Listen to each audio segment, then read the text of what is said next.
Assalamualaikum warahmatullahi wabarakatuh. Kembali lagi di IST, edukasi seputar teknologi ya.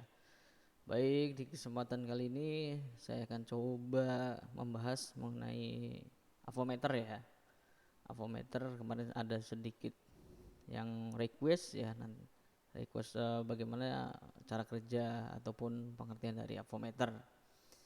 Ya, sebelum sebelum kita awali videonya ada tombol subscribe dan lonceng ya. Kalian kalau informasi ini bermanfaat untuk kalian, ya tolong bantuannya untuk di subscribe dan di like ya.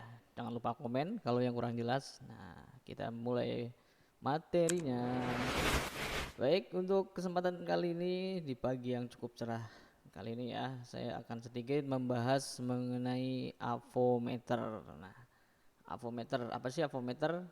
Ada yang tahu? Nah, avometer itu adalah alat untuk mengukur baik tahanan, tegangan, dan tahanan ya. Alat ini diperuntukkan untuk pengukuran biasanya untuk di listrik ya, kelistrikan baik di listrik rumah maupun di listrik-listrik untuk kendaraan ya, di arus tegangan rendah ataupun tegangan tinggi. Dia menggunakan sebuah kapasitor untuk menahan ya.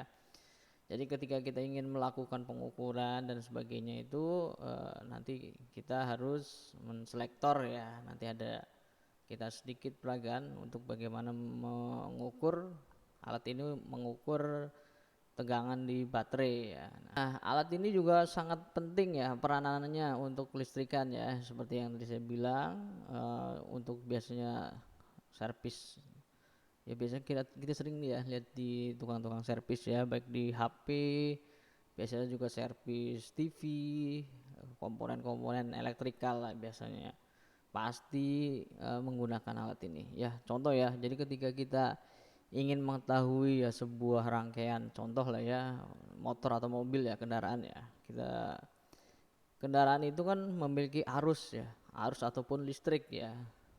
Dayanya itu diperoleh dari alternator kalau di mobil, kalau di motor biasanya dari spool. Nah, ketika arus yang awalnya dari spool ini menuju ke aki ya, aki ini adalah sumber untuk eh, aki ini adalah sumber untuk penampung ya, penampung listrik ya. Jadi sebelum listrik itu didistribusikan ke lampu-lampu, ke listrik, ke aksesoris lain lain sebagainya, itu adalah kerja dari si listrik tersebut ya, disebar-sebar melalui si kabel. Nah, ketika power ataupun tenaga listrik yang diperoleh dari hasil ya, contoh kita perbandingan dengan angka ya. Contoh tenaga yang diperoleh 12 volt. Nah, ketika sampai lampu itu kan bisa ada yang 3 volt, ada yang 6 volt dan 7 volt. Nah, itu masing-masing tergantung dari bebannya. Nah, ketika kita ambil sebuah contoh, ketika motor itu tiba-tiba redup ya, ataupun mobil tiba-tiba redup, nah itu juga salah satunya berarti kan ada gagal fungsi atau malfunction ya. Bahasa sederhananya mungkin trouble ya, ada trouble. Oh, ini trouble-nya di mana sih ya? Jadi, itulah pentingnya kita memiliki alat ini ya, memiliki alat avometer. Nah, ini fungsinya adalah untuk mengukur ya, baik arusnya yang harusnya kan contoh ke lampu cuma 5 volt atau 20 atau 10 volt. Nah, pas kita cek ternyata di bawah itu berarti kan ada error di salah satu komponen. Nah, karena itulah alat ini adalah standar ya. Jadi kita sebagai mekanik itu ketika mau memperbaiki kendaraan ataupun memperbaiki apapun itu harus memiliki alat ukur ya. Nah, salah satunya ini ya. Untuk di kelistrikan, alat ini adalah alat yang sangat wajib ya. Yang harus dimiliki oleh seorang mekanik ya. Ya karena kenapa? Karena ya tadi saya ulangi lagi, ketika si mekanik itu ingin mengetahui trouble ataupun masalah di mesin ini, kita harus mengetahui standar-standarnya ya. Kalau di mobil ataupun di motor ataupun kendaraan lain kan biasanya ada buku manualnya ya. Manualnya ketika lampu ini berapa sih harusnya tahanannya berapa, harusnya berapa gitu kan. Nah, untuk aksesoris yang lain seperti klakson, berapa sih arus yang harus diberikan dari aki, daya dari aki itu berapa gitu. Terus aksesoris-aksesoris seperti lainnya sirine biasanya kan kalau yang mungkin suka modif-modif bisa dengan lampu-lampu modifikasi. Itu kan juga harus ada perhitungannya. Nah, ini adalah alat untuk melakukan perhitungan tersebut ya. Timbangan lah bahasa mudahnya ketika di warung ya. Orang kan ketika mau beli, Mas ini saya mau beli ini beras 1 kilo gitu kan. Nah, kalau ketika si warung tersebut tidak mempunyai timbangan, bagaimana coba ya untuk standar pengukurannya. Nah, begitu juga dengan elektronik lah. Pengertiannya cukup simpel ya. Jadi alat ini adalah alat untuk mengukur arus, tegangan, tahanan. Ya. Arus listrik, baik listrik rumah yang AC ya, dan DC biasanya di kendaraan. Nah, itu yang seperti aki itu adalah DC. Kalau yang listrik di rumah yang 220 volt itu adalah listrik AC. Nah, itu kita bisa mengetes dengan alat ini gitu ya. Mungkin ada yang sudah pernah melihat.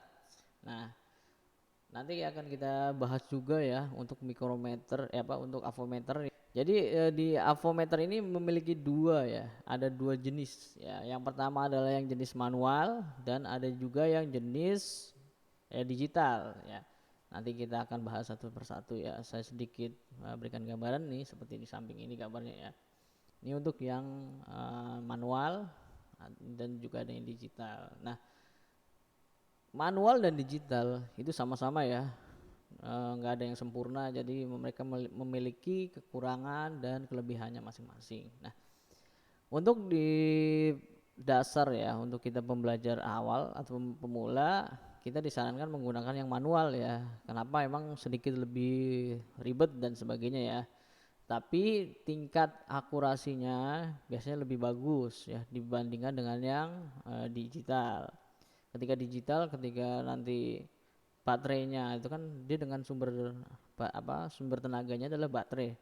Ketika baterai itu semakin lowbat ya, kan biasanya ketika terus dipakai biasanya ya, itu kan akan berkurang ya tenaganya. Nah, itu nantinya akan mempengaruhi dari si akurasi tersebut pembacanya ya. Jadi untuk pembahasan pertama awal ini adalah saya akan coba membahas, sebenarnya cukup jelas ya. Ketika dengan analog dia menggunakan jarum ya, seperti jarum jam. Tik tik tik. Nah, itu adalah menggunakan analog ya. Kalau masih bingung lagi, coba kalian lihat jam. Nah, itu modelnya seperti itu ya. Ketika si kaki-kakinya ataupun apanya ketika bagian kutub positif dan negatifnya itu diberikan arus ya, contoh kita akan melakukan nanti ada contoh pengukuran arus di tegangan aki ya. Nah, ketika yang plus, min ketemu min, itu akan terjadi seperti jarum jam ya, langsung sesuai dengan angkanya. Contoh dari 0 dia langsung ke 12 atau 0 sampai 50 dan sebagainya. Nanti tergantung dari jenis akinya yang kita cek ya untuk tegangannya. Nah, kalau untuk yang digital ya sama ya, beda ya. Jadi untuk yang digital itu ada bentuknya seperti kalkulator ya. Jam juga ada kan model jam ya. Nah, itu model jam yang digital yang kotak-kotak angka 8, 9, 10 gitu. Itu adalah yang digital. Itu sama ya, proses pengukurannya sama. Nah, tinggal nanti di selektor. Nah, hal yang paling penting ketika kita melakukan pengukuran adalah mengkalibrasi. Apa itu kalibrasi? Nah, kalibrasi adalah jadi menormalkan ataupun menolkan kembali. Ya, contoh ketika kita ingin mengukur tegangan, kita akan mengukur sebuah tahanan ya, tahanan. Maka kaki positif dan negatif untuk di AVO tersebut kita satukan dan kita selektor ya. Selektor itu adalah nah seperti ini ya. Ini selektor ya. Nah, ketika selektor ini diputar ke arah tahanan atau ohm, nah Kalau untuk melakukan kalibrasi ya pertama itu ya, jadi kaki dan kaki positif dan negatif kita sambungkan jadi satu, terus kita selektorkan ke ohm ya, klek diputar krek krek krek, nah biasanya gitu ya bunyi. Nah ketika sudah di eh, selektornya ke arah tersebut, maka jam-jam tersebut harus, kalau yang analog ya, itu harus menuju angka full ya, dari 0 sampai mentok ya ke 10 atau 50. Nah, itu berarti si AVO tersebut berarti dalam kondisi ataupun dalam keadaan normal ya. Jadi sebelum kita melakukan pengukuran, kita diwajibkan dulu untuk melakukan kalibrasi supaya hasilnya itu adalah bagus ya. Jadi nggak ada kekurangan ataupun kesalahan pembacaan. Nah, ketika kita melakukan kalibrasi tetapi hasilnya contoh ya dari 0 sampai cuman hanya 6, harusnya kan sampai mentok ya 12. Cuman sampai 6 berarti itu ada kesalahan ya. Baik di kemungkinan ya, banyak kemungkinan sih ya. Antara selektor, kalau sudah mungkin udah lama 2 tahun 3 tahun biasanya ada kerusakan di selektornya ataupun kemungkinan di karatan di bagian si kaki-kakinya. Nah, itu kita harus perhatikan benar-benar ya. Ketika terjadi karat korosif ya, kalau bagus sih beli lagi. Tapi kalau nggak ada ya kita akalin ya. Kita amplas, terus kita bersihkan ya. Dan penyimpanannya juga harus betul-betul diperhatikan, jangan sembarangan menyimpan itu.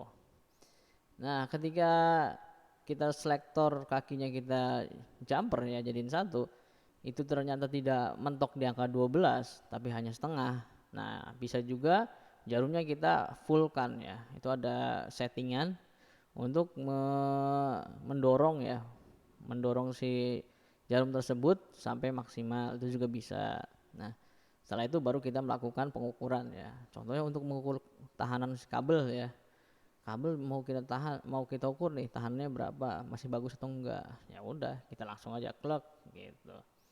Maka secara otomatis kabel tersebut kita mengetahui oh ternyata penyebab dari lampu yang redup tadi adalah ini. Oh gitu. Jadi kita tinggal ganti kabel otomatis.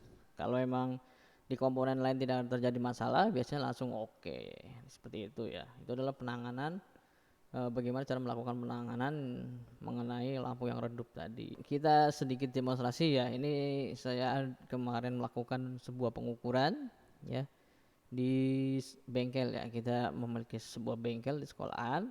Kemarin saya coba merecord untuk ini adalah proses pengukuran tahanan pada aki ya. Jadi kita selektor dulu, jangan sampai salah ya. Ketika menselektor yang harusnya kita melakukan pengukuran tegangan seperti aki, ini kan saya akan melakukan pengukuran aki ya. Itu harus benar-benar ya, posisinya harus ke aki DC ya, DC volt. Kita putar ke, nah aki ini berapa tahanannya gitu, tegangannya, sorry. Ketika tegangannya itu adalah 6 volt, maka kita naikkan ke 10. Ketika tegangannya itu adalah 12 volt, maka kita naikkan ke selektor ke 50 itu. Jadi harus lebih besar. Nah, ketika kita salah menyelektorkan itu juga bahaya ya. Apalagi ketika yang harusnya kita melakukan pengukuran listrik ya. Contoh listrik di rumah nih mulai redup nih. Nah, kita pengen tahu berapa sih tahanannya ini, berapa sih tegangannya. Nah, kita colokkan tapi selektor kita salah, itu sangat bahaya, bisa meleduk ya. Nah, mungkin jangan sampai salah untuk melakukan. Ketika melakukan pengukuran di listrik, ya kita harus diselektor ke AC ya. Kalau ke mengukur baterai, ya kita harus selektor ke DC ya, atau ketahanan kita ke ohm gitu. Jadi masing-masing memiliki fungsinya masing-masing. Jadi jangan sampai salah. Nah, mungkin itu saja yang dapat saya berikan, informasikan. Nanti akan kita sambung ya, kita coba nanti kita juga bakal praktek semuanya ya. Baik kita mengukur tahanan, tegangan dan lain sebagainya. Untuk di video berikutnya. Terima kasih yang sudah mengikuti channel ini. Kalau ada yang kurang silahkan komen di bawah. Kalau ada yang kurang jelas silahkan. Nah, Kurang lebihnya kami mohon maaf. Bila taufiq wal hidayah. Assalamualaikum warahmatullahi wabarakatuh.